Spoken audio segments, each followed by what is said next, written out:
Dans cette nouvelle vidéo, nous allons voir comment importer des données dans R.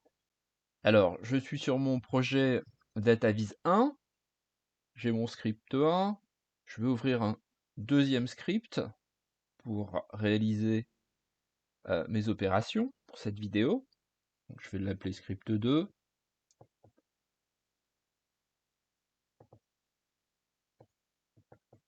Donc, script2.r.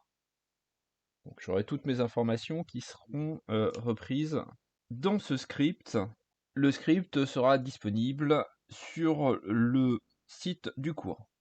Tout l'intérêt d'un logiciel statistique, c'est de pouvoir traiter des données. Et dans le cadre de ce cours, tout l'intérêt, ce sera de pouvoir réaliser à partir de ces données des graphes rigoureux et esthétiques. Il y a de multiples façons d'intégrer des données dans R pour pouvoir les retravailler. La première, la plus simple, c'est d'utiliser les données qui sont préinstallées dans R. Alors vous pouvez le faire pour tester les nouvelles fonctionnalités que vous voudriez connaître mieux. Je vais créer un objet que je vais appeler MT, et je vais lui associer MTCars, qui est une base de données qui est préinstallée dans R. Et on peut regarder ce qu'elle contient. Alors on voit qu'il y a 32 observations pour 11 variables, qu'on est face à une data frame, que l'on peut visualiser. Donc on a différents modèles de voitures et différentes caractéristiques de ces modèles de voitures. Alors, je n'ai pas besoin de la base MTCar, donc je peux la supprimer de mon environnement de travail, tout simplement en nettoyant l'entièreté de mon environnement de travail. Une autre possibilité, c'est d'utiliser la commande rm pour remove, avec le nom MTCar à l'intérieur. La commande rm vous permet de supprimer de votre environnement de travail les éléments que vous désignez entre parenthèses. Une autre possibilité, lorsque l'on utilise des nouvelles fonctionnalités qui sont issues d'un package, c'est de faire appel aux données qui sont préinstallées pour vous permettre de tester les fonctionnalités du package. Alors, on va prendre un package que j'ai déjà installé, je vais appeler dans mon environnement de travail. Donc, le package, c'est AER. Alors, vous, si vous n'avez pas ce package installé, ce qui est fort probable, vous pouvez l'installer. Install package. Alors, c'est un package qui est disponible sur l'écran. Puis vous lancez l'installation.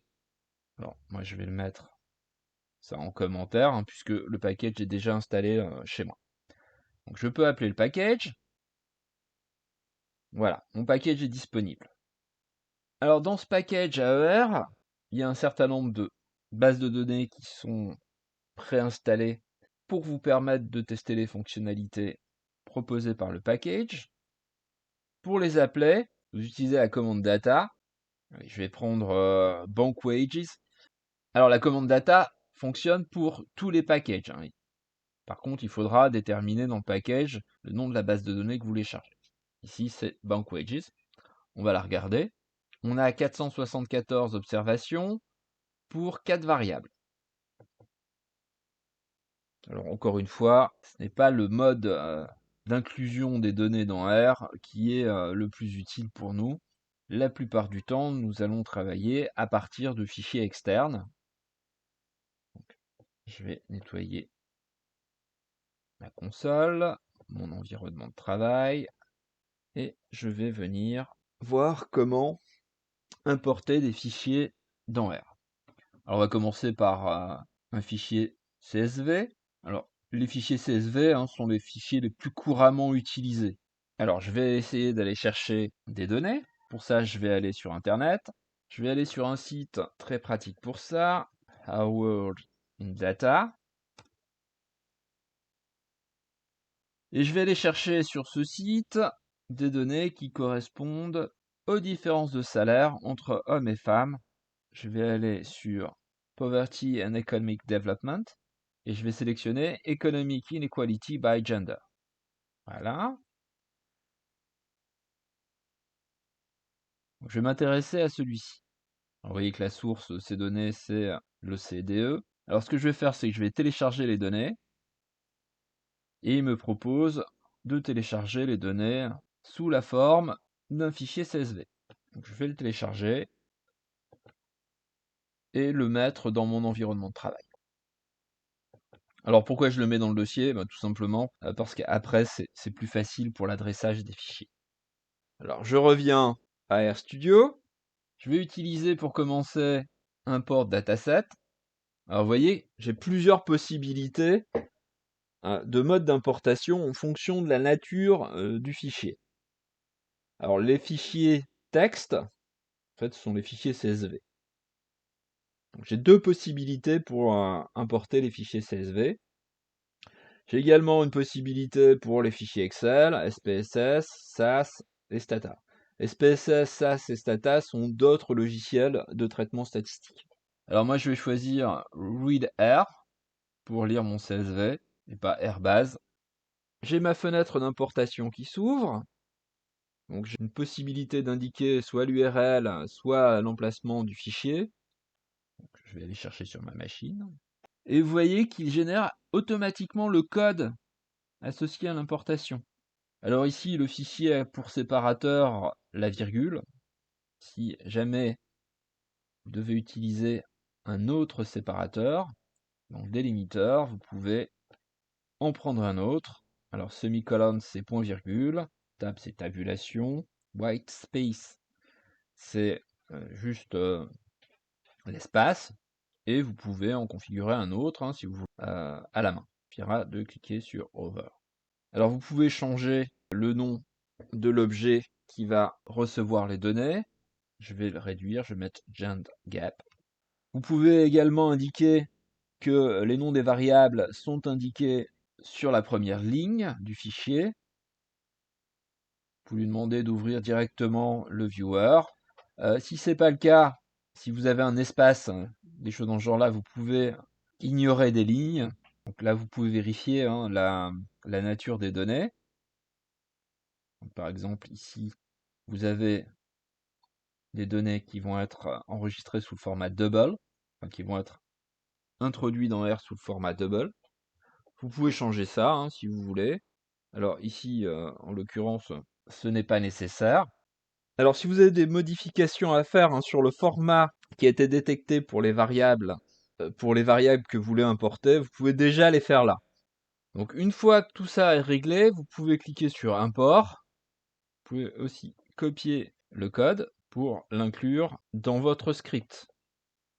Ouais, c'est ce que je fais systématiquement.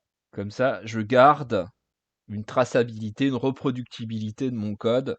Et c'est toujours plus facile comme ça de revenir dessus plus tard. Ce qu'a fait R, c'est qu'il a chargé le package en mémoire, le package reader, dans lequel se trouve la fonction read underscore CSV, donc le tiré 8, et qu'il a traité à partir de ça le fichier genderWageGap ocde.csv et qu'il a stocké ça sous la forme d'une data frame, si on a une data frame, qu'on a appelée GenGap. Vous avez une variable entité, enfin entity, donc qui présente le nom du pays, un code pour le pays, donc ici c'est l'Australie, qui se voit attribuer le code house en majuscule. Là on a le relevé qui a été fait pour l'année 1975 et le gender gap qui correspond à ce qui a été constaté en Australie en 1975, qui est de 21,6%. Alors avant de travailler sur cette base, bien comprendre ce qu'est le gender gap qui est considéré. Alors pour ça, on peut revenir sur notre site et voir ce qui est indiqué. Donc, unadjusted gender gap, median earnings. Alors, unadjusted, ça veut dire juste que la différence, ramenée en pourcentage entre la rémunération des hommes et la rémunération des femmes, n'est pas ajustée pour tenir compte du niveau de formation ou de l'ancienneté dans l'emploi. Alors, comment on établit ce pourcentage? C'est la différence entre le revenu médian des hommes et le revenu médian des femmes ramené au revenu médian des hommes. Donc ici, pour l'Australie, le 21,6%, ça veut dire qu'une femme gagne 21,6% de revenus en moins par rapport à un homme. C'est ça le gender gap. Alors quel revenu est considéré ici? Le revenu considéré, c'est le salaire, et en fait, c'est un salaire équivalent temps plein.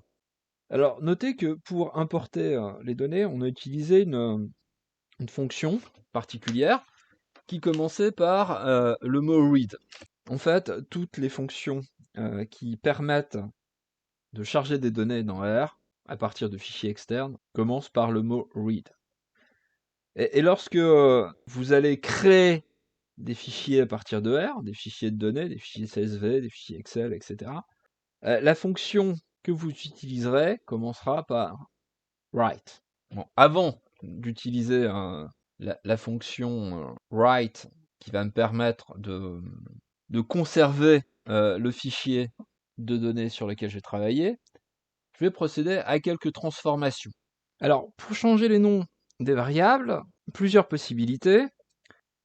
Première possibilité, utiliser le langage de RBase pour changer le nom des variables.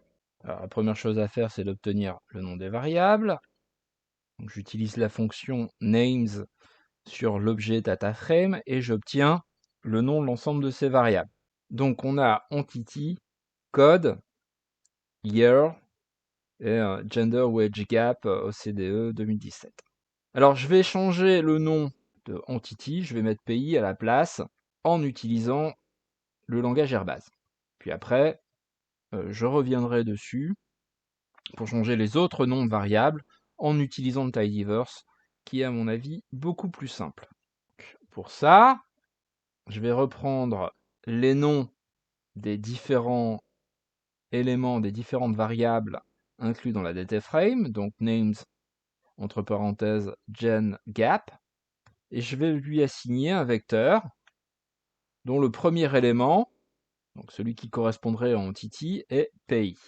Pour les autres éléments, je vais tout simplement reprendre les noms déjà préexistants.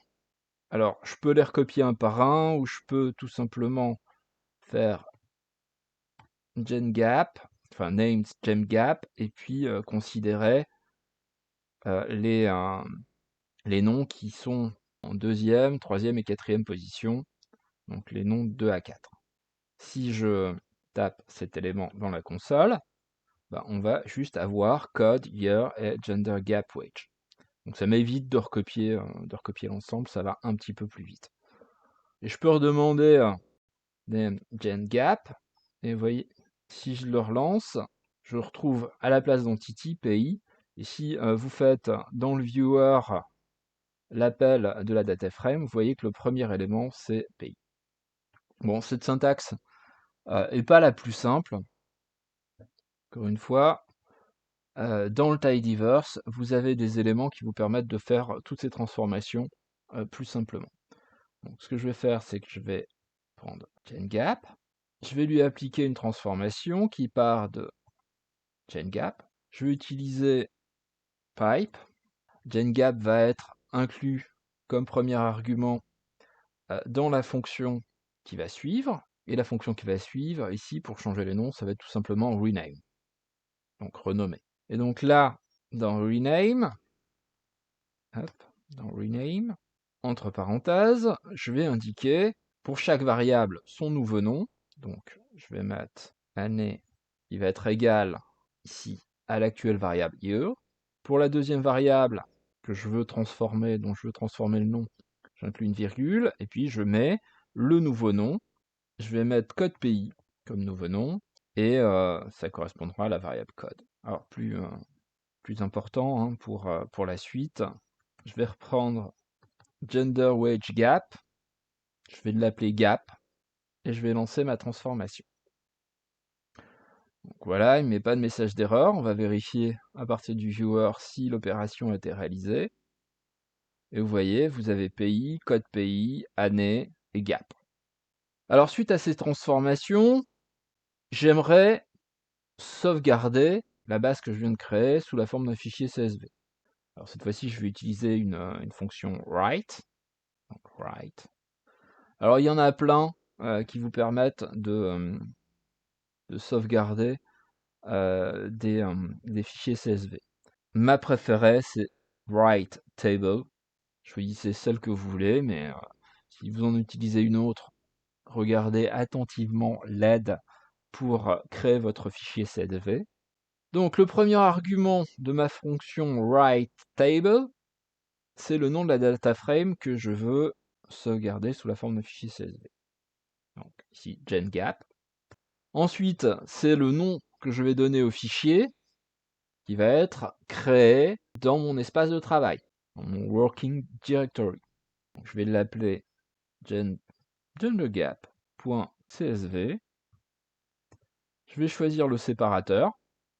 Donc je vais utiliser un séparateur point virgule. La valeur par défaut, c'est ici, comme vous pouvez le voir dans le petit encadré, l'espace. Après avoir désigné le séparateur, je vais préciser que mes lignes n'ont pas de nom. Si vous oubliez de préciser que vos lignes n'ont pas de nom, quand vous allez réimporter les données, vous aurez un décalage au niveau de la première colonne. Créons le fichier. Voilà. Mon fichier CSV apparaît dans mon environnement de travail.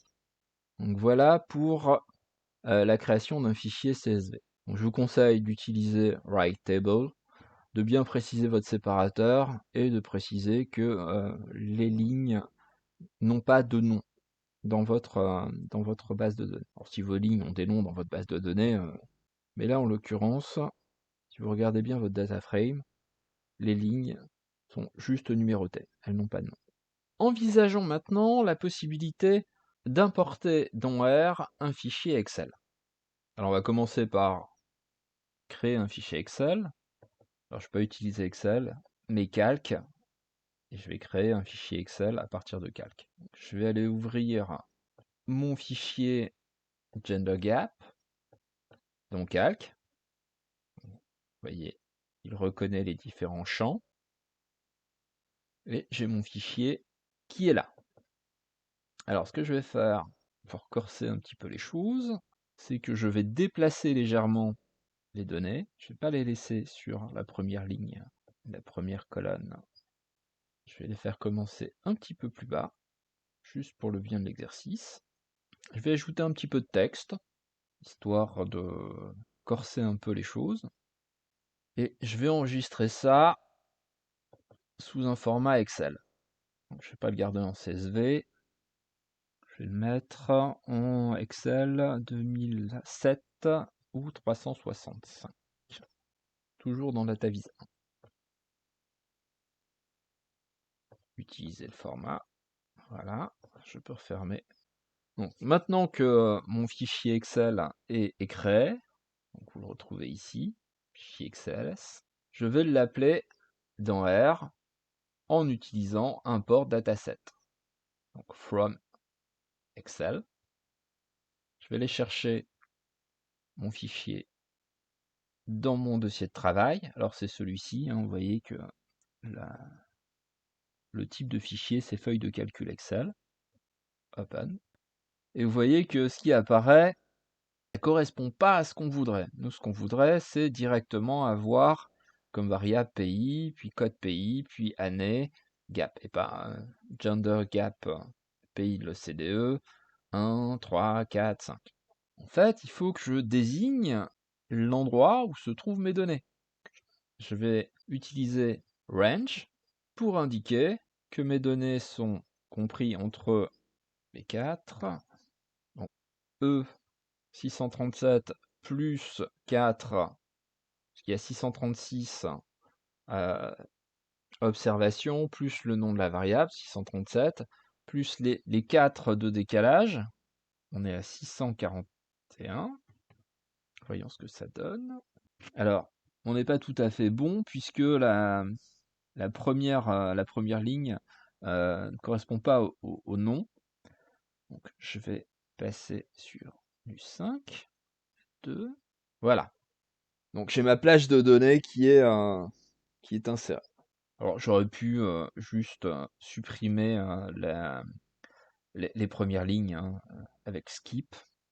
Mais il fallait également que je décale légèrement sur la droite. Alors, bien sûr, s'il y a plusieurs feuilles de calcul, je peux aller chercher la feuille de calcul qui correspond à ce que je cherche.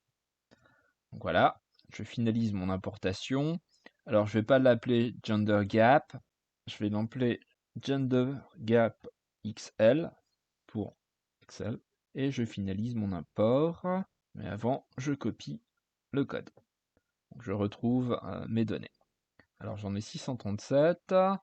Donc, ça veut dire que j'en ai peut-être importé un petit peu trop. Alors, vous voyez, en effet, j'en ai importé un petit peu trop, hein. J'ai une ligne où on n'a que des valeurs non disponibles. Je vais remettre ça là, supprimer le view. Donc, la procédure, c'est la même qu'avec un fichier CSV, hein. Vous avez les mêmes possibilités de modifier les variables avant l'importation pour qu'ils correspondent à un format déterminé, potentiellement autre que celui sélectionné par défaut par R, mais la procédure est strictement identique. Alors maintenant que j'ai ces nouvelles données, je vais les transformer. Alors, vous avez vu que j'avais importé une ligne en trop où il n'y a que des observations manquantes. Alors, je vais essayer de faire sauter cette ligne. Donc, je vais créer un objet, genderGap XL. Je vais mettre sans les NA. Et je vais essayer la commande remove missing. Il va aller chercher les missing, donc les NA, et il va les sortir de la base. J'indique le nom de la data frame dans la parenthèse de la fonction, et on va voir ce que ça donne. Donc vous voyez, on a cette fois-ci 636 observations, et ces 636 observations correspondent à nos observations sans les valeurs manquantes.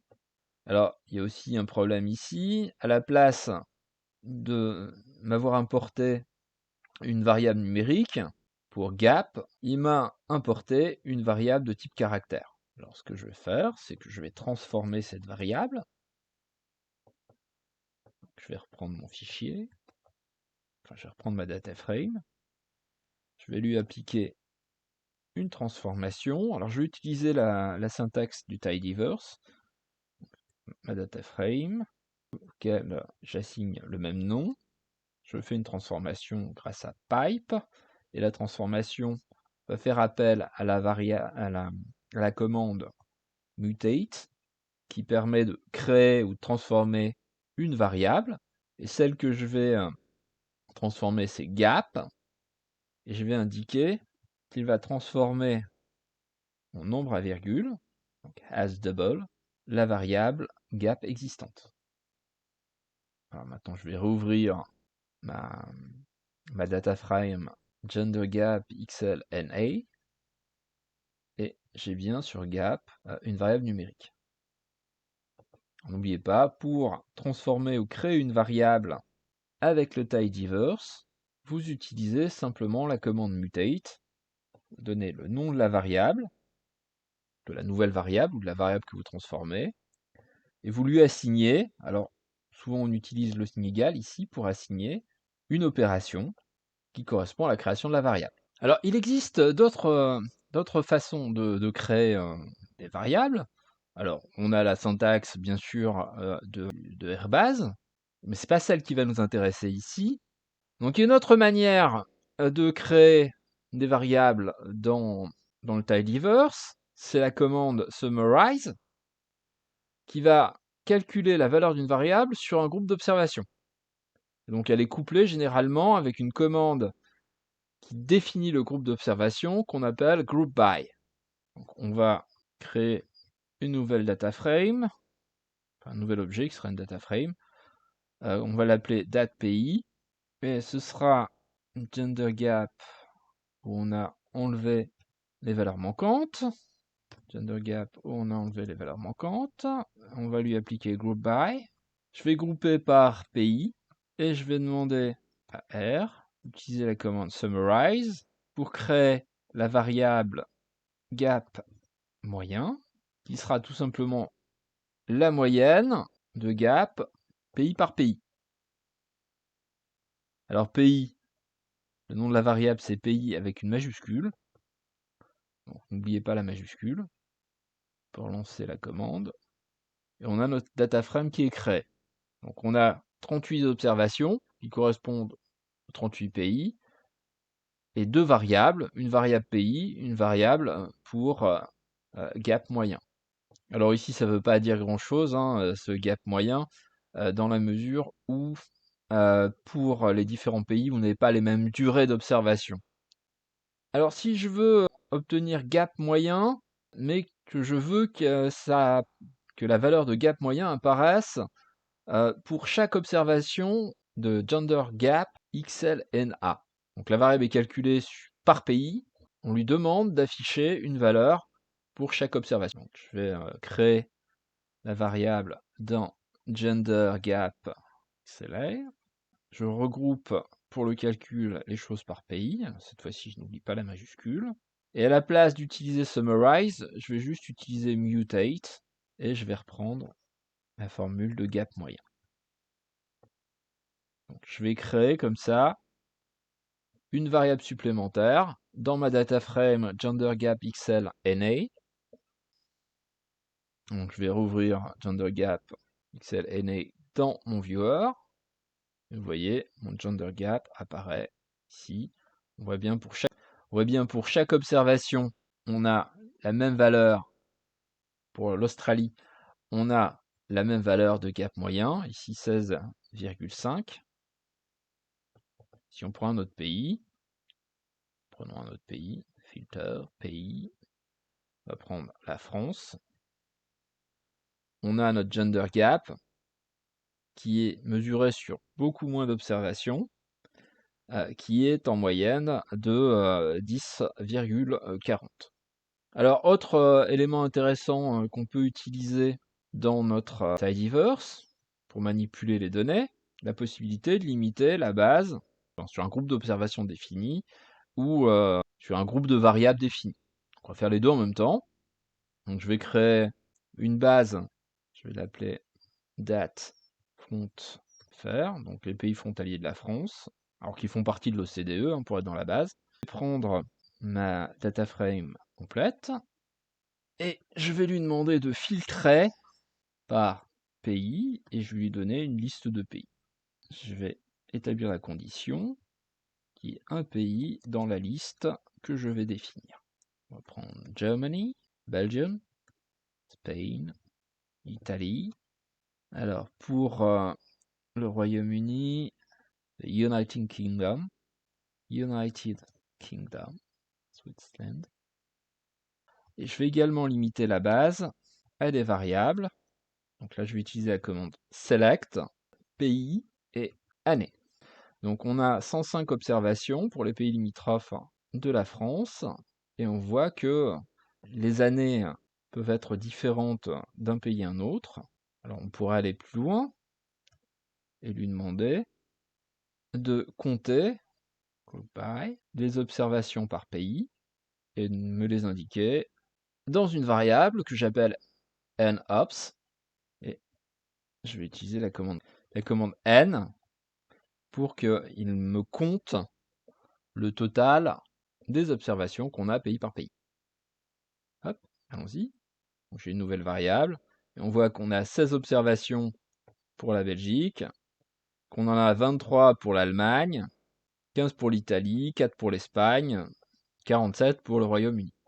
Alors, si je peux importer des données à partir d'Excel, je peux aussi transférer des données dans Excel à partir de R. Je vais utiliser un package que vous pouvez installer qui s'appelle XLSX.